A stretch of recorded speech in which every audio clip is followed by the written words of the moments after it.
This is another very strange artifact holding a stick with a snake. Again, we have the snake here, and the question is where and who this statue was done. This is a photo of the Altiplano in Bolivia. Archaeologists and researchers found out that at least before 4,000 years there was happened a very big impact in Argentina, and the shock wave of this big impact destroyed many stone buildings in the Altiplano of Bolivia. You have here a picture of Pumapunku, a very strange place close to Tiahuanaco in Bolivia, and you see tons of stone plates with perfect work on it destroyed. Maybe this was the reaction to the big impact in Argentina. Here you have my friend Giancarlo Bonfanti, Italian researcher, in the center of the so-called Sun Gate in Tiahuanaco in Bolivia, and some researchers write that the figurines on top of this side of the Sun Gate are showing the Venus calendar. Here you have one of the big stone plates from Pumapunku, and you can see how perfect this stonework was done. And the question is, could you do such perfect work with simple tools? Close to this area, they found skeletons with a size of 2.6 meters. And the picture on the top shows you the skull of one of these skeletons, and it looks like it is deformed, but definitely these skulls are not deformed. They are natural style, like an egg. On this photo you see how strong the jaw of those skulls were.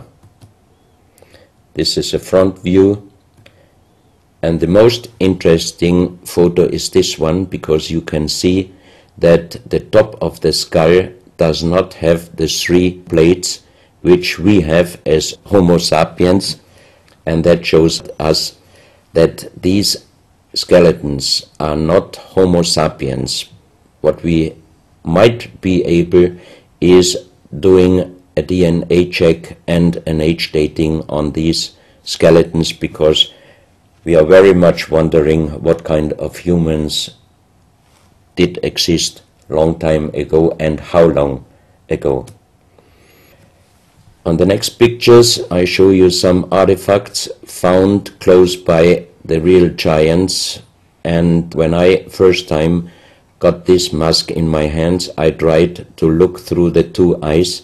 At that time I didn't know that they were belonging to 2.6 meter skeletons, and I was just wondering, why did they make masks where you can only look out from one eye? But after knowing that those people were over 2.5 meters, I could imagine that their skull was of course bigger than our skull, and that's why these masks were for us oversized. That's another mask from Bolivia, another one with very wonderful encarving, many spirals and many symbols, which we also found in many other cultures. This is a very heavy stone figurine, and again here you can see on the top the head of a snake going down on his backside. This is the reverse side. You can see again the snake. So that means the snake must have been a very, very important animal in the past of our history. Here you can see a stone flute.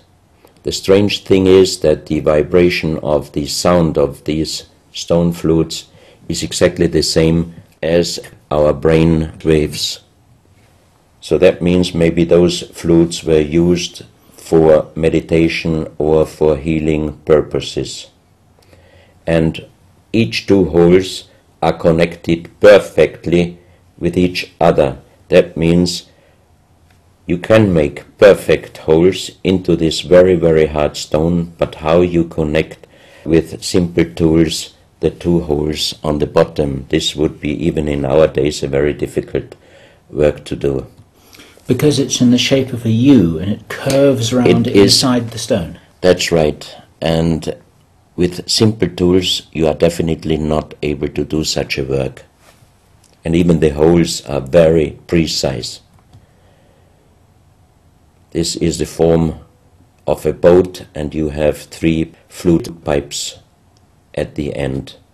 Here you can see how perfectly they were made. This is another flute, very small.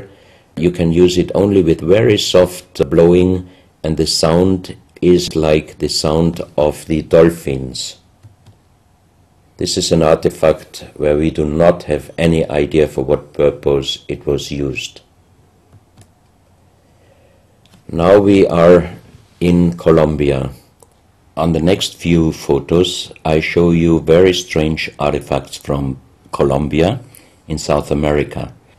The most famous industrial designer and architect in Colombia, Professor Jaime Gutierrez, is collecting strange artifacts from his country already since centuries. His most important piece is the so-called genetic disc. Here you can see a disc made out of lyddite, a very hard stone.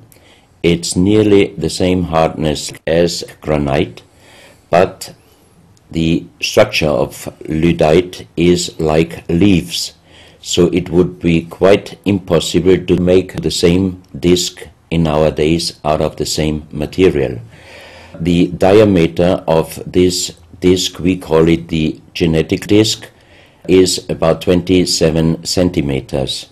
And on this disc you have several things presented which usually you can only see with a microscope. For example, on the left side, around 11 o'clock, you can see one egg, human egg, without, and another with spermia.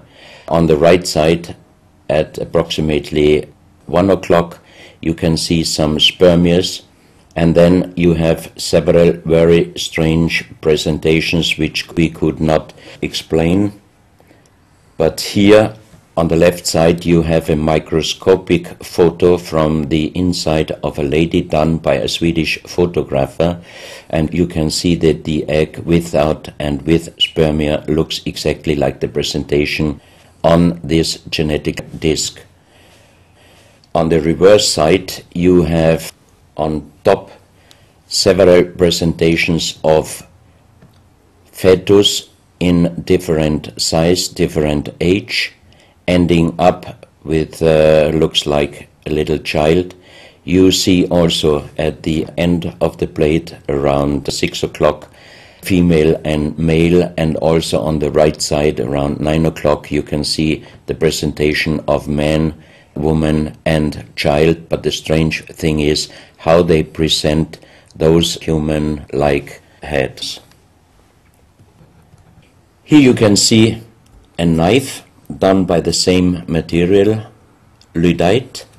On top of the knife, on the handle, you have mother's head, beyond you have the child's head, and the umbilical cord is going around the neck of the child. So that means this knife would have been used to cut the umbilical cord, saving the child's life. This is a close-up mother, child and umbilical cord. This is an instrument.